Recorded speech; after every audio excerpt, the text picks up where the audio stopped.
దేవుని నామమునకు మహిమ కలుగును గాక. ఈరోజు వాక్యము యోహాను భక్తుడు రాసిన మొదటి పత్రిక 4వ అధ్యాయము 8వ వచనము. దేవుడు ప్రేమాస్వరూపి, ప్రేమ లేనివాడు దేవుని ఎరుగడు.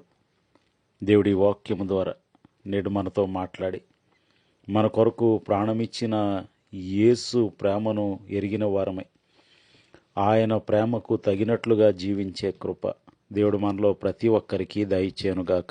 ఆమేన్. ఈ వచనం చదువుతూ ఉన్నప్పుడు దేవుడు ప్రేమస్వరూపి అని, ఆయన మనలను అందరినీ ప్రేమిస్తూ ఉన్నాడని మనము గ్రహించగలము. అయితే దేవుడు సంఘమును ప్రేమిస్తాడు, దేవుడు సమాజమును ప్రేమిస్తాడు, దేవుడు లోకమును ఎంతో ప్రేమించెను అని వాక్యం సెలవిస్తుంది. అయితే చాలామంది దేవుడు వ్యక్తిగతంగా నన్ను ప్రేమిస్తున్నాడా అనే ప్రశ్న చాలామంది మదిలో మెదులుతూ ఉంటుంది.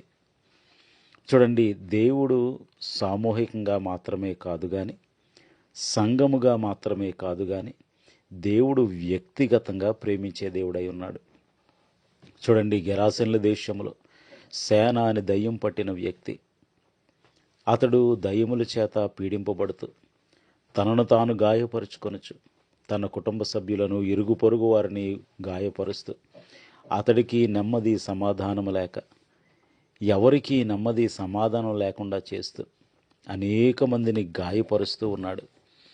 తన జీవితం ఎందుకు అలా అయిపోయిందో అతనికి తెలియదు, ఎందుకు అలా ప్రవర్తిస్తున్నాడో కూడా అతనికి తెలియదు. అతని జీవితం మీద అతనికే విరక్తి కలిగింది.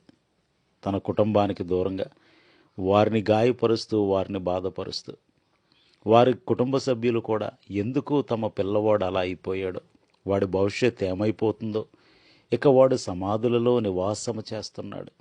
ఇటువంటి విపత్కర పరిస్థితులలో అందరూ ఆ వ్యక్తిని విడిచిపెట్టేసిన మన ప్రభువును రక్షకుడైన యేసు క్రీస్తు ప్రభువారు మాత్రం గలిలయ సముద్రంలో రాత్రంతా ప్రయాణం చేసి తుఫానుని ఎదుర్కొని ఆ గెరాసెన్ల దేశములకు వెళ్ళి సేన అని దయ్యము పట్టిన వానిని స్వస్థపరిచారు.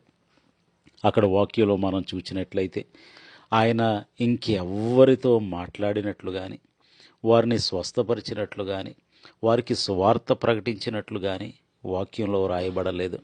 ఆయన రాత్రంతా ప్రయాణం చేసి వెళ్ళారు, చిన్న నావలో ప్రయాణం చేసి వెళ్ళారు, తుఫానుని ఎదుర్కొని వెళ్ళారు. ఆయన రోజంతా అలసిపోయి ఆ పడవ అమరమున తలవాల్చుకుని నిద్రపోతున్నారు. అంతగా అలసిపోయిన చిమ్మ చీకటిలో నడి సముద్రములో ఆయన ప్రయాణమై ఎందుకు వెళ్ళారు అంటే ఆ సేన అని దయ్యం పట్టిన వ్యక్తిని బాగు చేయటానికే. ప్రియ సహోదరుడా, సహోదరి, దేవుడు వ్యక్తిగతంగా ప్రేమించే దేవుడు. దేవుడు నిన్ను ప్రేమించే దేవుడు. ఈ లోకంలో 750 కోట్ల మంది ప్రజలు ఉన్నారు కదా, వారిలో నేనే పాటి, నా బ్రతుకెంత, నేనెంతటి వాడను, నేనెంతటి దానను, ప్రభువు నన్ను పట్టించుకునేటంత ఘనుడను ఘనురాలను కాదు అని నీవు అనుకుంటున్నావేమో. దేవుడు మన ఘనతను బట్టి, మన చదువును బట్టి, మన సంపాదనను బట్టి, మన పేరు ప్రఖ్యాతలను బట్టి ప్రేమించేవాడు కాదు. మనుషుల దృష్టిలో ఎన్నికైనవి ఆయన దృష్టిలో మురికి గుడ్డల వంటివి. ప్రియ సహోదరుడా, సహోదరి, గాడ్ లవ్స్ యూ అన్కండిషనల్లీ. దేవుడు నిన్ను నిష్కారణముగా ప్రేమించే దేవుడై ఉన్నాడు. ఇక సమరయ స్త్రీ విషయమైతే అందరూ ఆమెను ద్వేషించేవారే. ఆ ఊరిలో ఆమెను ప్రేమించేవారు ఎవ్వరూ లేరు. నిజమైన ప్రేమ కోసం తప్పిస్తూ అనేక మంది పురుషులను చేరినది. ఎవ్వరి యొద్ద నిజమైన ప్రేమ దొరకక విసిగి వేసారిపోయి ఇక జీవితమే ఒక వ్యధలా అయిపోయి ఆమె ఉన్నది. యేసుక్రీస్తు ప్రభువారు యూదులు ప్రయాణించని మార్గములో ప్రయాణించి, బోధకులైన వారు స్త్రీలతో, వారు తోబుట్టువులైన తల్లి అయిన పబ్లిక్ ప్లేసెస్లో మాట్లాడరు. అయినప్పటికీ ప్రభువు వాటన్నిటినీ పక్కన పెట్టి అందరి చేత ద్వేషింపబడిన సమరయ స్త్రీని ఆయన ప్రేమించి ఆయన ఆమెకు సువార్తను ప్రకటించారు. ప్రియ సహోదరుడా, సహోదరి, సమరయ స్త్రీతో మాట్లాడుతూ ఉన్నప్పుడు ఆయన శిష్యులు కూడా ఆశ్చర్యపోయారు. ప్రభువేంటి సమరయులతో ఏమిటి, అందున ఒక స్త్రీతో ప్రభు ఏమి మాట్లాడుతున్నారు అని వారు ఆశ్చర్యపోయారు. మన ప్రభువు ప్రేమ పరిధులు దాటే ప్రేమ. మన ప్రభువు ప్రేమ నిష్కారణమైన ప్రేమ. మన ప్రభువు ప్రేమ అందరూ ద్వేషించని ప్రేమ. జక్కయ్యను చూడండి, పాపి అయిన మనుష్యుడు అని ముద్ర వేశారు.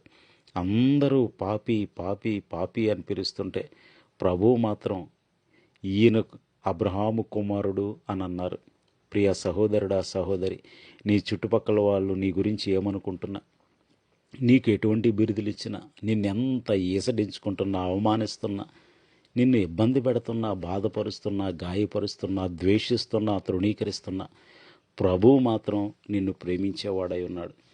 ఎంతగా ప్రేమిస్తున్నాడంటే ప్రాణము పెట్టేటంతగా ప్రేమిస్తూ ఉన్నాడు. చూడండి, సౌలు పౌలుగా మారకమునుపు అతడు హింసకుడు. అందరూ క్రైస్తవ సమాజమంతా అతనిని ద్వేషించింది. కానీ ప్రభువు మాత్రం ప్రేమించి తన మార్గంలోనికి తీసుకుని వచ్చారు. ఎంత ప్రేమతో ఆయన ఆ సౌలును దర్శించారో మన వాక్యంలో చూడగలం. అదేవిధంగా బేతనియలో ఉన్న లాజరు, అందరూ వారిని ఎన్నికలేని వారిగా చూశారు. ప్రభువు మాత్రం లాజరును ప్రేమించారు. ప్రియ సహోదరుడా, సహోదరి, అదే విధమైన ప్రేమ దేవుడు నీ ఎడల నా ఎడల కలిగి ఉన్నాడు. బేతెస్త కోనేటి వద్ద 38 సంవత్సరాల నుండి పడి ఉన్న వ్యక్తిని ప్రభువును పలకరించలేదా? ప్రభు అతని యొద్దకు వెళ్ళి స్వస్థపడగోరుచున్నావా అనలేదా? ప్రభు అతనిని స్వస్థపరిచి లేవనెత్తలేదా? ప్రియ సహోదరుడా, సహోదరి, ప్రభు వ్యక్తిగతంగా ప్రేమించే దేవుడు. ఈ విధంగా చూచుకుంటూ పోతే ప్రభు వ్యక్తిగతంగా ప్రేమించేవాడు, వ్యక్తిగతంగా మన కొరకు ఆలోచించే దేవుడు అనే వాక్యము ఎంతో స్పష్టంగా తెలియజేస్తూ ఉన్నది. కాబట్టి ప్రియ సహోదరుడా, సహోదరి, ప్రభు నిన్ను ప్రేమిస్తున్నాడని గ్రహించు. మరణము కంటే బలమైన ప్రేమతో, మరణమును జయించే అంతటి ప్రేమతో, నీ కొరకు మరణమును రుచి చూచే అంతటి ప్రేమతో ప్రభువు నీ ఎడల ప్రేమ కలిగి ఉన్నాడు. మరి అటువంటి ప్రభు ప్రేమను గ్రహించావా? దానికి తగినట్లు జీవిస్తూ ఉన్నావా? మరి ప్రభు ప్రేమకు ప్రతిఫలంగా నీవేం చేస్తూ ఉన్నావు? ప్రార్థన చేసుకుందాం. సర్వోన్నతుడును సర్వశక్తివంతుడు అయిన మా ప్రియ పరలోకపు తండ్రి, జీవం గల దేవ, నీవు ప్రేమాస్వరూపివి, వ్యక్తిగతంగా ప్రేమించే దేవుడవు. ప్రభువా, అందరూ ద్వేషించిన, ఎవ్వరూ పట్టించుకోకపోయినా, తోబుట్టువులై ఏసడించిన నీవు ప్రేమించే దేవుడవు నాయన. నీకు వందనాలు, స్తోత్రాలు. కాబట్టి ఈ దినమున నీ ప్రేమను మరొకసారి వినిన వారమై నీ ప్రేమకు తగినట్లు జీవించే కృప మాలో ప్రతి ఒక్కరికి దయచేయండి. నీ కృపను బట్టి నీ దయ చొప్పున ఈ రోజంతా నీ ఘనమైన సేవలో బలముగా మమ్మలను వాడుకొని నీ కృపలతో నింపి నడిపించమని యేసునామములో స్తుతించి వినయముగా వేడుకొనుచున్నాము తండ్రి, ఆమేన్. మీ అందరికీ నా వందనములు. ప్రభు పరిచర్యలో మీ సహోదరుడు దిలీప్ బాబు.